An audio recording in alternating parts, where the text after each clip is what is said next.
సంవత్సరాల తరబడి ఎన్ని మందులు వాడినా మీ మోకాల నొప్పులు తగ్గట్లేదా? ప్రాణ పెయిన్ క్లినిక్ లో అత్యాధునిక చికిత్స. నమస్తే, నేను Keshav. Welcome to Suman TV. గుడ్లవల్లేరులో జరిగిన ఒక ఇన్సిడెంట్ ఆంధ్రప్రదేశ్లో ఇప్పుడు హాట్ టాపిక్గా మారిపోయింది. ఒకవైపు విద్యార్థినులకు సంబంధించి వాష్రూమ్స్లో సీక్రెట్ కెమెరాలు పెట్టారనేటువంటి ఆరోపణలు రావడం, రాత్రికి రాత్రి పోలీసు అధికారులు అక్కడికి వెళ్ళి విచారణ జరపడం, ఉదయం సీఎం ఆదేశాల మేరకు ఎలాంటి సంఘటనలు జరగలేదనేటువంటి ఒక క్లారిటీ ఇచ్చే ప్రయత్నం చేశారు. అయితే విద్యార్థినుల ఆందోళన మాత్రం యథావిధిగా కొనసాగుతుంది. అసలు గుడ్లవల్లేరు ఇంజనీరింగ్ కాలేజీలో ఏం జరిగింది, ఈ అంశం పైన మనం మాట్లాడదాం. మనతో పాటు తెలుగుదేశం పార్టీ నేత గాయత్రి గారు ఉన్నారు. గాయత్రి గారు, నమస్కారం. నమస్తే. ఏం జరిగింది అసలు? రెండు వర్షన్స్ వస్తున్నాయి. ఒక స్టూడెంట్కి సంబంధించినటువంటి వీడియో రికార్డింగ్ జరిగింది, అలానే 300 వీడియోలు దీని వెనక ఉన్నాయన్నటువంటి మాట చెప్తున్నారు. ఎస్పీ గారు ఒక క్లారిటీ ఇచ్చారు. మీకున్నటువంటి ఇన్పుట్స్ ఏంటి? అంటే నేను మీలాగానే మీడియానే వాచ్ చేస్తున్నానండి. బట్ మీడియా వర్షన్ వేరేలా ఉంది, పోలీసుల వర్షన్ వేరేలా ఉంది. ఇంతకు ముందే చూసాను, ఎస్పీ గంగాధర్ గారు రిలీజ్ చేశారు స్టేట్మెంట్.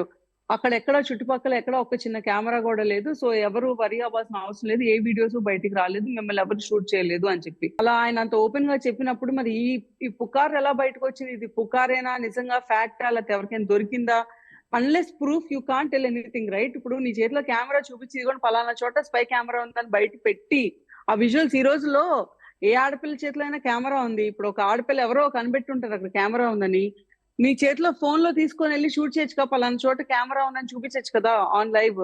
మరి అట్లాంటిది ఏమైనా జరిగిందా లేదా నాకు తెలీదు. వాళ్ళు 1 వీక్ బ్యాక్ కూడా కాలేజ్ యాజమాన్యానికి కంప్లైంట్ చేశారని విన్నాను.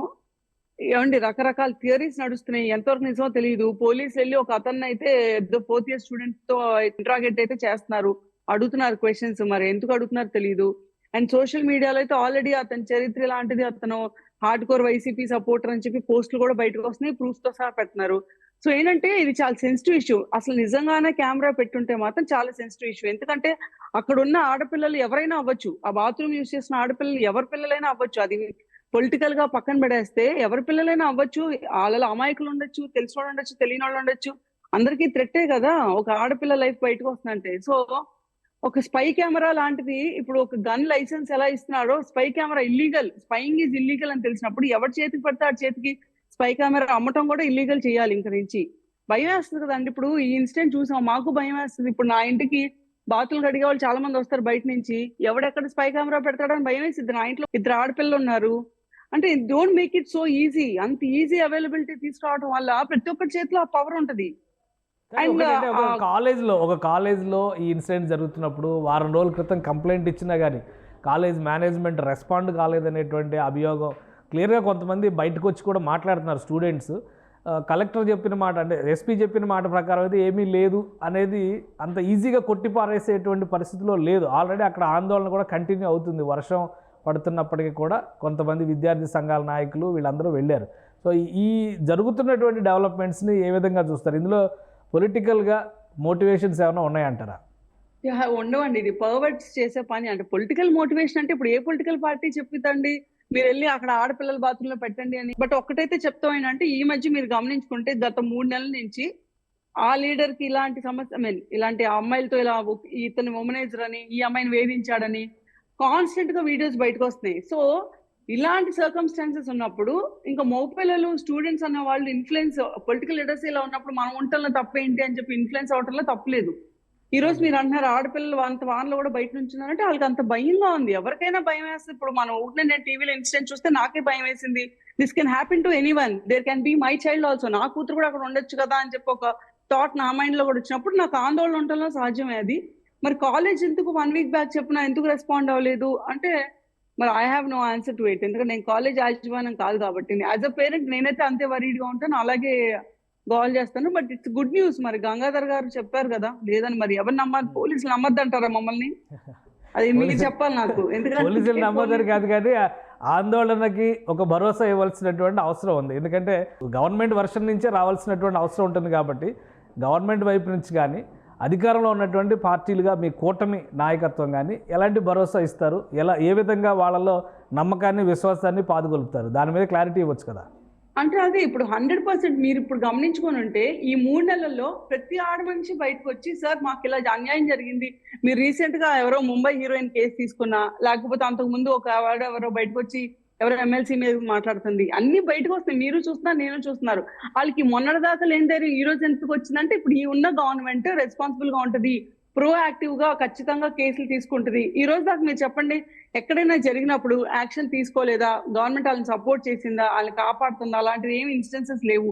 లాస్ట్ 3 months నుంచి చాలా ప్రోయాక్టివ్ గా ఉన్నాం.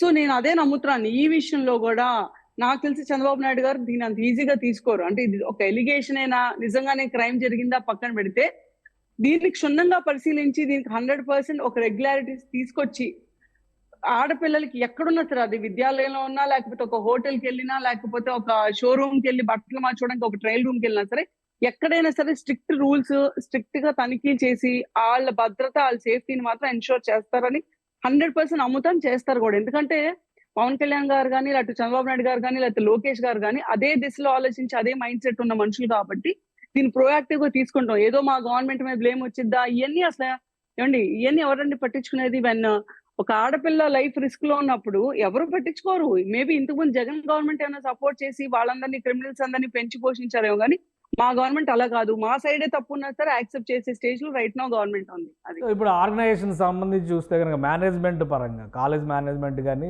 ఓనర్షిప్ ఉన్నటువంటి వాళ్ళు, ఇప్పుడు చైర్మన్, కాలేజ్ చైర్మన్, వీళ్ళకి ఏమైనా పొలిటికల్ లింక్స్ ఉన్నాయా? ఎందుకంటే మీరు లోకల్ విజయవాడ దగ్గరలోనే కాబట్టి ఇది. సో ఆ కాలేజ్ యాజమాన్యాలకి ఏమైనా రాజకీయపరమైనటువంటి పలుకుబడులు ఉన్నాయా? విద్యార్థుల్లో ఉన్నటువంటి ఆందోళన ఇది క్వశ్చన్ చేస్తున్నారు, బహుశా ఇన్ఫ్లుయెన్స్ చేస్తారు అనేటువంటి ఆందోళన వ్యక్తం చేస్తున్నారు కాబట్టి దానిపైన ఏమైనా క్లారిటీ ఇవ్వగలరా? అంటే ఇప్పుడు ఓకే, అలా కూడా అనుకోవచ్చు. మీరు అన్నింది వాళ్ళకి పొలిటికల్ అఫిలియేషన్ ఉందేమో అని చెప్పి. అసలు ఈ ఇన్సిడెంట్ ఇప్పుడు వాళ్ళు చెప్పిన 300 వీడియోస్ మీరే అదే విద్యార్థులు చెప్తున్నారు. నాకు ఇందాక కూడా నేను ఒక పాప వాట్సాప్ చాట్ ఏదో లీక్ అయింది చూసాను, ఆ కాలేజ్ పాప వేరే వాళ్ళతో మాట్లాడుతుంది. 2 years బ్యాక్ ఒక అమ్మాయి, ఎవరో ఒక స్టూడెంట్ ఏదో ఓయో రూమ్ కి వెళ్ళినప్పుడు తన వీడియోస్ ఏదో బయటికి తీసి ఆ అమ్మాయిని బెదిరించడం వల్ల ఆ అమ్మాయి పెట్టిన సీసీ కెమెరా అంటున్నారు. ఎందుకంటే ఒక గర్ల్స్ బాత్రూమ్ యాక్సెస్ కి ఆడపిల్లలకే ఉంటది కాబట్టి ఆ స్టూడెంట్ పెట్టిందని అంటున్నారు. నేనైతే ఎవరు ఇది చేసుకుంటారు, వాళ్ళు చేసుకుంటారు నేను అన్నానండి. మనకి ఏది ప్రూఫ్ లేకుండా ఒక ఎవరిని, అమ్మాయినైనా అబ్బాయినైనా బ్లేమ్ చేయాల్సిన అవసరం లేదు అంటున్నారు. కాబట్టి 2 years బ్యాక్ నుంచి కూడా ఆ కాలేజ్ అక్కడే ఉంది. ఆ 2 years బ్యాక్ ఎవరు ఎమ్మెల్యేనో తెలుసు, 2 years బ్యాక్ ఎవరు గవర్నమెంట్ లో ఉన్నారో తెలుసు. మరి వాళ్ళు అప్పటి నుంచి ఎందుకు అలో చేస్తున్నారు, లేకపోతే అప్పుడే ఎందుకు బయటికి రాలేదు? ఇప్పుడు ఆ అమ్మాయిని నిజంగా బెదిరించి అయితే ఆ రోజు ఆ అమ్మాయి ఎందుకు పోలీసుని ఆశ్రయించలేదు, నన్ను ఇలా బెదిరిస్తున్నారు, నా వీడియోస్ బయటకు వచ్చినాయని ఆ అమ్మాయి ఎందుకు భయపడిందని అని చెప్పి ప్రతిదీ క్వశ్చన్స్. దేనికి ఆన్సర్స్ లేవు, సొల్యూషన్స్ లేవు. బట్ మీరు అంటున్నట్టు ఇప్పుడు బై మిస్టేక్ అయినా పొలిటికల్ అఫిలియేషన్ ఉన్నా సరే అనుకుందాం, పోనీ టీడీపీ వైపు ఉన్నా కూడా జనసేన ఎందుకు ఊరుకుంటుందండి? We are in coalition government, right? BJP, Pawan Kalyan and మేము అందరం కలిసి ఉన్నప్పుడు పవన్ కళ్యాణ్ గారు కూడా చాలా ఇట్లాంటి విషయాలు చాలా స్ట్రిక్ట్ గా ఉంటారని తెలుసు. మీకు మొన్న కూడా నేను చూసాను, సుగాలి ప్రీతి కేసు కూడా మళ్ళీ రీఓపెన్ చేయిస్తున్నారు ఆయన, అవునా? అది కూడా అందరూ అంటారు కదా, దానికి కూడా టీడీపీనో వైసీపీనో అఫిలియేషన్ ఉందని. మరి how did he went forward and దాన్ని రీఓపెన్ చేస్తున్నారు? కాబట్టి కోయిలేషన్ గవర్నమెంట్ అనేది అందరి మీద డిపెండ్ అయి ఉంటది. కాబట్టి ఇట్లాంటివన్నీ పెట్టుకోవటం కూడా అవసరం లేదని చెప్పి నేనైతే చెప్తాను స్టూడెంట్స్ కి. యాజ్ ఎ టీడీపీ స్వచ్ఛందంగా కూడా ఇట్లాంటి విషయాలు ముందుకు వచ్చి చేసిద్ది. పోనీ మీకు అలాంటి భయాలు ఏమన్నా, మేము కోయిలేషన్ లో ఉన్నాం కాబట్టి ఎవరిని సపోర్ట్ చేసి ఇలాంటి ముదనష్టపు క్రైమ్స్ అయితే ఎంకరేజ్ చేయండి 100%. ఇన్వెస్టిగేషన్ ఇప్పుడు మొత్తం లాస్ట్ 2 years నుంచి ఏం జరిగింది, టోటల్ ఇన్ఫర్మేషన్ అంతా బయటికి తీస్తారా ఇప్పుడు ఇన్వెస్టిగేషన్? ఎందుకంటే సీఎం గారు కూడా అందరినీ డైరెక్ట్గా వెళ్ళి కలెక్టర్, ఎస్పీ, మినిస్టర్ అందరినీ పంపించారు. సో మొత్తం బయటికి తీయడానికి అవకాశం ఉంటుందా? 100% అండి. యాక్చువల్ గా సార్ అయితే కమిటీ అని వేస్తారా, లేకపోతే సిఐడి ఇన్వెస్టిగేషన్ ఏమైనా కోరుకుంటే, ఇప్పుడు స్టూడెంట్స్ కోరుకోవచ్చు, మాకు సిఐడి ఇన్వెస్టిగేషన్ కావాలి, మీకు ఏమైనా పొలిటికల్ అఫిలియేషన్ ఉందని భయం ఉంటే గనక కోరుకోవచ్చు. అండ్ చంద్రబాబు నాయుడు గారు కూడా ఇప్పుడు కమిటీ వేసి మొత్తం ఏం జరిగింది, ఏంటి క్షుణ్ణంగా అసలు అవన్నీ తెలిసిపోతుందండి ఈజీగా. ఇప్పుడు మనం ఏదో బయటకు వచ్చి మాట్లాడుతున్నామే కానీ ఒక్కసారి సిబిఐ సిఐడి చేతికి వెళ్తే 100% బయటకు వస్తాయి అన్ని విషయాలు. సో అసలు కాలేజీలో ఆడపిల్లల భద్రత అనేది కూడా ఒక క్వశ్చన్ రైజ్ చేసింది. సో దానికి కూడా ఒక ఆన్సర్ చెప్పాల్సినటువంటి అవసరం. ఒక ఇన్సిడెంట్ గుడ్లవల్లేరు ఒక ఎగ్జాంపుల్ కావచ్చు, బట్ ఓవరాల్గా స్టేట్లో కూడా చాలా కాలేజీలు, హాస్టల్స్ ఉన్నాయి కాబట్టి ఓవరాల్గా ఒక భరోసా ఇచ్చేటువంటి చర్య కూటమి ప్రభుత్వం తీసుకుంటుందా ఈ ఇన్సిడెంట్ తర్వాత? 100%. ఇప్పుడు ఇది ఒక స్టేట్ లో జరిగిన ఇష్యూ అని కాదండి. This is an issue about ఒక మ్యాన్ మైండ్ సెట్ కి ఒక ఫీమేల్ మైండ్ సెట్ కి మధ్యలో ఉన్న ఇష్యూ ఇది. అలా చూడాలి యాక్చువల్ గా. ఒక స్టూడెంట్ ఓపెన్ గా నేను అమ్ముతాను, మీరు కొనుక్కుంటారా అంటే కొనుక్కుంటున్నారు అంటే ఏంటి? అంత విచ్చలవిడితనం పెరిగిపోయింది. ఇప్పుడు మొన్న హాస్పిటల్ కోల్కతాలో జరిగింది.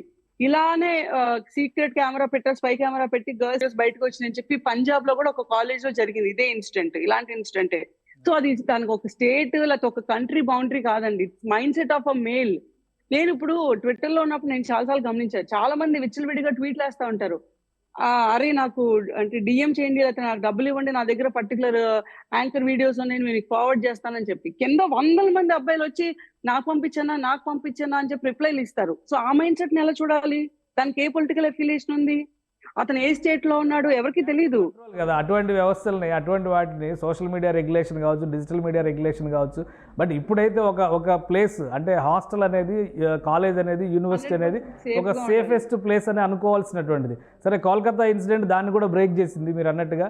బట్ ఇప్పుడు ఉన్నటువంటి ఇన్స్టిట్యూషన్స్లో ఆంధ్రప్రదేశ్లో ఒక భరోసా ఇచ్చేటువంటి చర్య తీసుకునేటువంటి అవసరం ఉందా లేదా ఇప్పుడు జరిగినటువంటి ఇన్సిడెంట్ తర్వాత? జరగకపోయినా అవసరం ఉందండి. కోల్కతా ఇన్సిడెంట్ కూడా తీసుకొని ఇన్సిడెంట్ జరగాల్సిన అవసరం లేదు.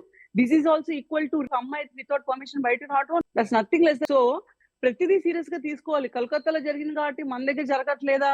ఇప్పుడు కోల్కతాలో అది బయటకు వచ్చింది, మన దగ్గర ఏమైనా జరుగుతున్నాయా? బయటకు రాలేదా? ఇది ఇప్పుడు టీడీపీ గవర్నమెంట్ లోనా లేకపోతే వైసీపీ గవర్నమెంట్ లో పక్కన పెడితే ఆ women has to feel safe. నువ్వు చదువుకోవడానికి వెళ్తున్నావా, లేకపోతే బట్టలు కొనుక్కోవడానికి వెళ్తున్నావా, లేకపోతే ఏంటి జాబ్ చేయడానికి వెళ్తావా, ఎక్కడికి వెళ్ళినా సరే షీ షుడ్ ఫీల్ సేఫ్.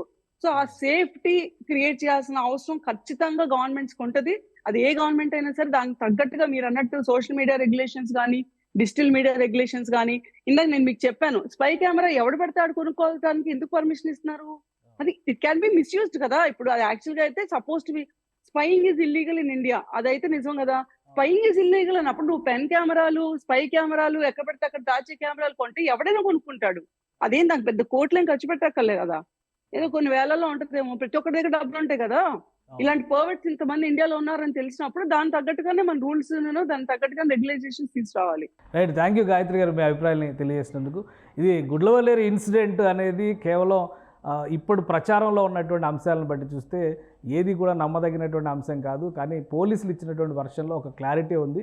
ఈ ఇన్సిడెంట్ ఆధారంగా చేసుకొని ఆడపిల్లల భద్రత విషయంలో రాష్ట్ర ప్రభుత్వం మరిన్ని జాగ్రత్తలు తీసుకుంటుందని గాయత్రి గారు చెప్తున్నారు. ఇది స్పెషల్ డిస్కషన్. Keep watching.